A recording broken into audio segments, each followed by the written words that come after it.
Qui aurait cru que Robin Gibb avait gardé un secret bouleversant pendant des décennies, un secret qui a finalement permis de comprendre tous les aspects de sa vie. Ce n'est qu'à 62 ans qu'il a révélé ce que tout le monde soupçonnait. Robin Gibb, l'une des voix du groupe légendaire Bee Gees, était connu pour son chant exceptionnel et son aura mystérieuse, mais que cachait-il derrière cette façade? Plongeons-nous dans le sujet. Les Bee Gees ont débuté modestement avec les frères Gibb, trois garçons talentueux unis par une profonde passion pour la musique, l'harmonie et la scène. À la naissance de Robin et de son frère jumeau, Maurice en décembre 1949, ils formèrent plus tard un groupe avec leur frère aîné Barry. Ce n'est que dans les années 50 que les garçons se passionnèrent pour la musique empruntant les disques de leur sœur aînée Leslie. Ils écoutaient Elvis Presley, Tommy Steele, les Everly Brothers et d'autres légendes. Ils fabriquaient de fausses guitares avec des boîtes en carton et faisaient semblant de jouer. En 1956, les frères firent leur première apparition publique au Gaumont, un cinéma situé à quelques rues de chez eux. Tous les enfants étaient autorisés à mimer des chansons, alors ils apportèrent les disques de leur sœur. Isles répétait avec des gamins du quartier Paul Frost et Kenny Horrocks et se faisait appeler les Rattlesnakes. Au moment de monter sur scène, le technicien du son laissa tomber le disque de Leslie et le brissa. Pas de chance pour les frères, mais les frères Gibb n'étaient pas du genre à se laisser faire. Heureusement, Barry avait une vraie guitare, alors ils jouèrent pendant qu'ils s'accompagnaient. Et là, tous les enfants adorèrent.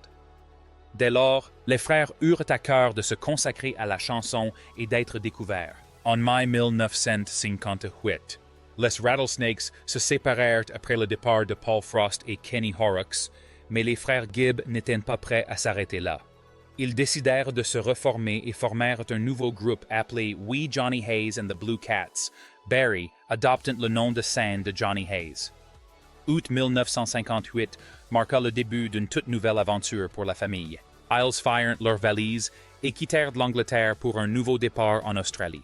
Toute la famille, y compris leur sœur aînée Leslie et leur frère cadet Andy, finit par s'installer dans la ville côtière de Redcliffe, dans le Queensland. Pour continuer à se consacrer à la musique, les frères fréquentaient le circuit de Redcliffe en 1959.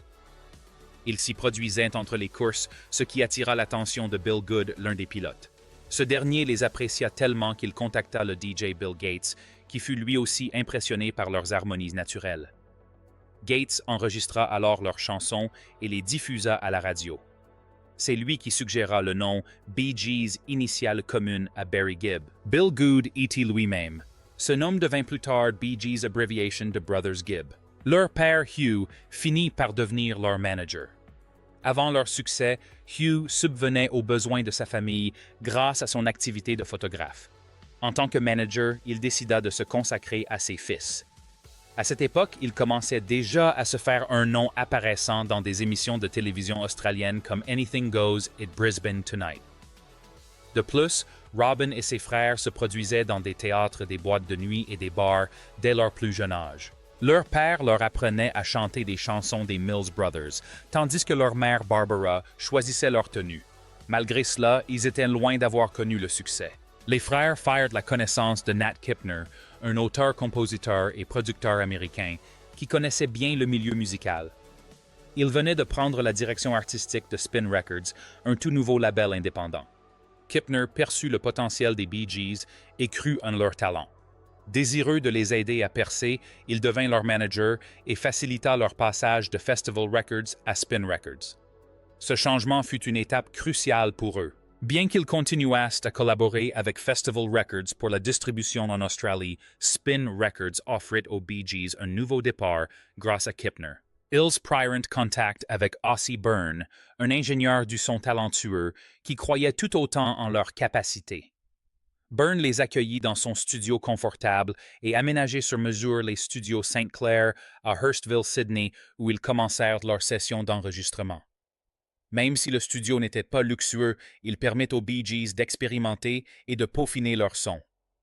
Dès lors, leur popularité commença à croître. Ils atteignirent la 35 et place des charts et enregistrèrent leur premier tube australien, Spicks and Specks. Leur ascension était fulgurante. En février 1967, un événement majeur se produisit. Les Bee Gees auditionnèrent pour Robert Stigwood, figure emblématique de l'industrie musicale, réputé pour son flair à dénicher les talents. L'audition fut un franc succès et Stigwood, impressionné, leur offrit un contrat de 5 ans. Leur musique serait ainsi distribuée par Polydor Records au Royaume-Uni et Atco Records aux États-Unis, leur assurant un succès international. Très vite, on commença à les comparer aux Beatles, ce qui suscita un mélange d'excitation et de pression à l'aube de cette nouvelle ère. Forts d'un solide soutien, les Bee Gees étaient prêts à conquérir le monde. Pour étoffer leur groupe, ils recrutèrent Colin Peterson et Vince Melouney, ce qui leur permit d'explorer davantage leur son. Leur single suivant en Grande-Bretagne, New York Mining Disaster 1941, fit sensation. Les stations de radio reçurent des exemplaires sans étiquette ne comportant que le titre alimentant les rumeurs d'une possible nouvelle sortie des Beatles. Le mystère entourant le morceau captiva les auditeurs et il grimpa rapidement dans les charts, atteignant le top 20 au Royaume-Uni et aux États-Unis. Ce fut une étape marquante pour les Bee Gees qui aspiraient à une telle reconnaissance. Enfin, il se faisait remarquer sur la scène internationale, attirant l'attention des fans et des critiques. Force de ce succès, les Bee Gees poursuivirent leur parcours, jalonné de hauts et de bas d'éloges de la critique et d'une forte pression. Tout en travaillant dur pour s'imposer sur la scène musicale, le groupe dut faire face à des conflits internes et des divergences artistiques. En 1968, alors que leur popularité était à son apogée, une grande tournée de 7 semaines aux États-Unis les attendait. Juste avant le début des concerts, Robin Gibb s'est effondré et a dû être hospitalisé. Lui a diagnostiqué un épuisement nerveux dû au stress intense qu'il subissait. Cet événement a plongé les Bee Gees dans une situation délicate, les obligeant à prendre des décisions difficiles concernant leur formation et leur avenir. Même en l'absence de Robin, Barry et Maurice, on continuait à composer, mais la musique n'avait plus la même saveur sans sa voix. Au fil du temps, les tensions se sont exacerbées et des désaccords artistiques sont apparus. Les disputes ont atteint leur paroxysme lors de la création du single First of May. Robin souhaitait que Lamplight soit le titre phare.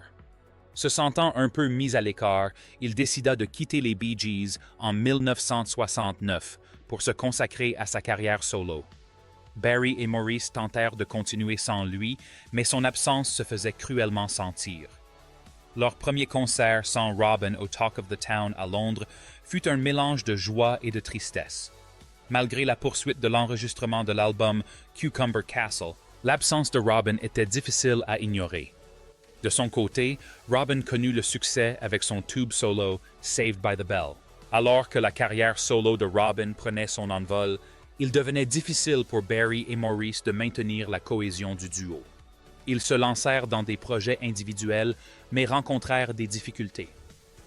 Autrefois très proches, les frères prirent désormais des chemins différents, laissant les fans se demander si les Bee Gees se reformeraient un jour.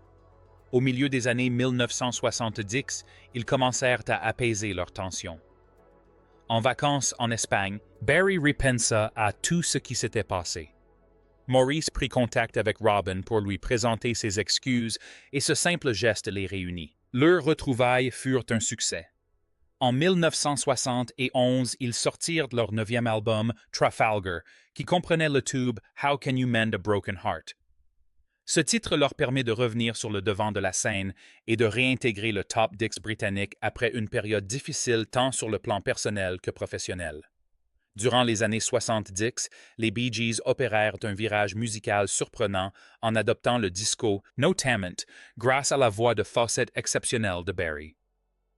Des chansons comme You Should Be Dancing marquèrent un tournant décisif et Saturday Night Fever les inscrivit dans la légende.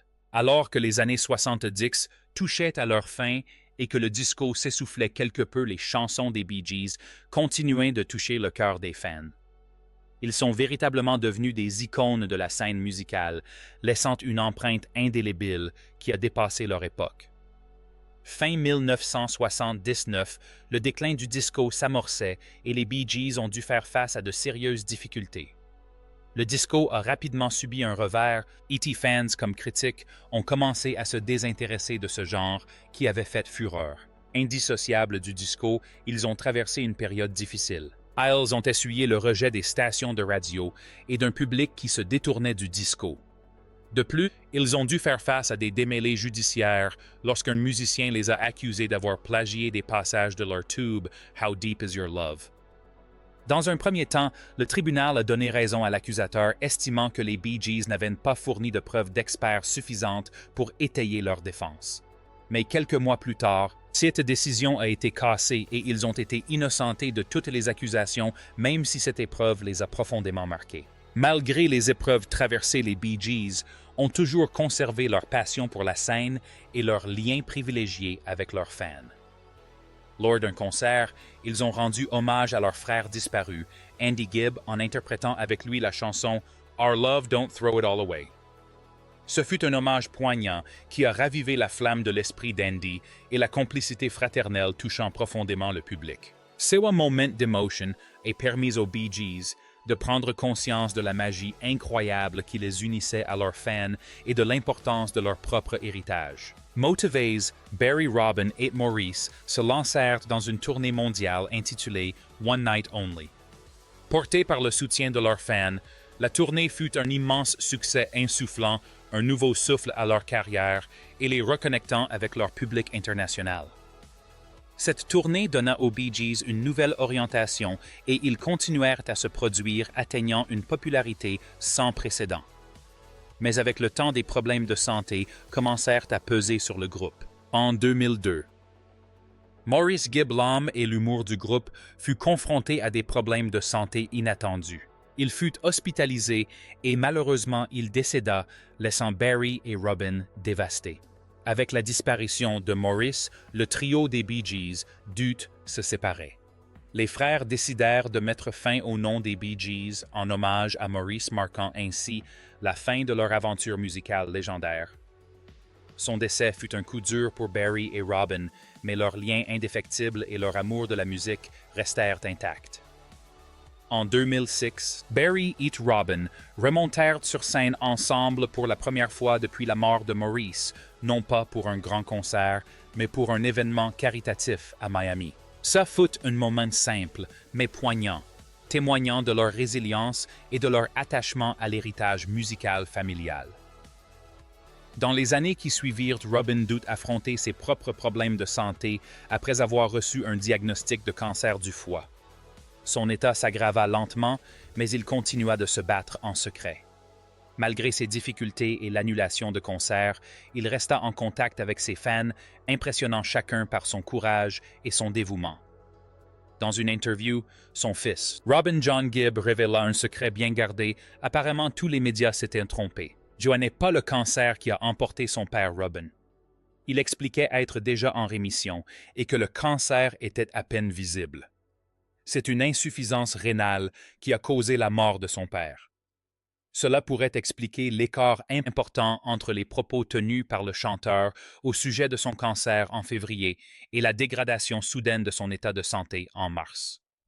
Cette situation a pu inquiéter d'autres patients qui se sont demandé si face à une telle évolution, leur propre état pouvait également se dégrader. Début février, Robin Gibb avait déclaré à la BBC que sa tumeur avait presque disparu. Il avait mentionné qu'à partir de ce moment-là, il ne s'agissait plus que de soins palliatifs et qu'il était actif et se sentait bien dans l'ensemble. Ses fans ont été déconcertés lorsqu'il est passé de cet état d'esprit positif au coma en avril, puis à son décès en mai. Refusait-il d'accepter la vérité sur son cancer ou celui-ci semblait-il réellement réversible avant de devenir fatal? Selon Robin John, aucune de ces hypothèses n'était vraie. L'insuffisance rénale dont il a souffert était un problème distinct, même si elle s'est certainement aggravée en raison du stress que le cancer et les traitements ont imposé à son organisme. Le Daily Express a rapporté que Robin John était frustré par les avis divergents des médecins quant aux soins à prodiguer à son père durant ces dernières semaines et qu'il avait exprimé son mécontentement face aux décisions prises par le personnel hospitalier. Le fils a confié au journal que son père se portait bien jusqu'à 3 jours avant son décès lorsqu'il a soudainement été victime d'une crise d'épilepsie. Robin John a expliqué que des sédatifs lui avaient été administrés pour atténuer les effets secondaires de sa chimiothérapie, mais que son foie n'avait pas pu supporter la charge. Son état s'est rapidement aggravé et ses reins ont commencé à être touchés. Finalement, son père est décédé d'une insuffisance rénale et hépatique alors qu'il était dans le coma. Dwina Gibb luttait elle aussi contre une maladie. Le couple a toujours été transparent sur son mariage.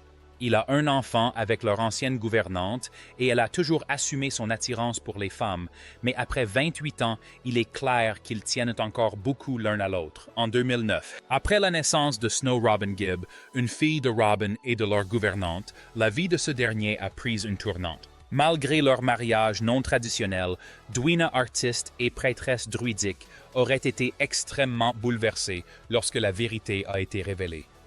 Furieuse, qualifier sa réaction d'exagérée serait un euphémisme. Elle se sentait profondément trahie. La fortune de Robin Gibb est estimée à plus de 140 millions de dollars. Robin John était son fils unique avec Dwina.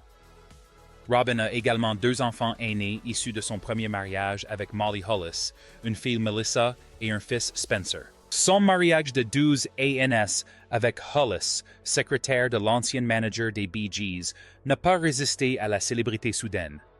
Elle a obtenu la garde de leurs enfants et pendant longtemps, Robin a eu peu de contact avec eux. Ils se sont finalement rapprochés lorsqu'ils avaient 12 et 10 ans.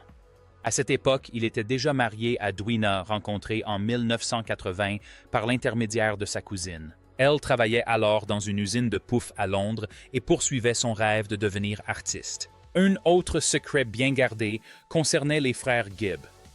Au début des Bee Gees, Robin était sous les feux des projecteurs, ce qui engendra des tensions avec Barry et le poussa à quitter temporairement le groupe à la fin des années 60. Il revint cependant et les 3 frères devinrent l'un des groupes les plus célèbres des années 70 en pleine vague disco. Si ces tensions stimulèrent de leur créativité, elles causèrent également des problèmes dans leur vie personnelle, créant une profonde brouille entre Robin et Barry. Ce désaccord persistait durant le combat de Robin contre le cancer et malheureusement, il dura jusqu'à son décès. Barry regrettait profondément leur relation brisée et exprima ses sentiments lors d'un émouvant éloge funèbre aux obsèques de Robin.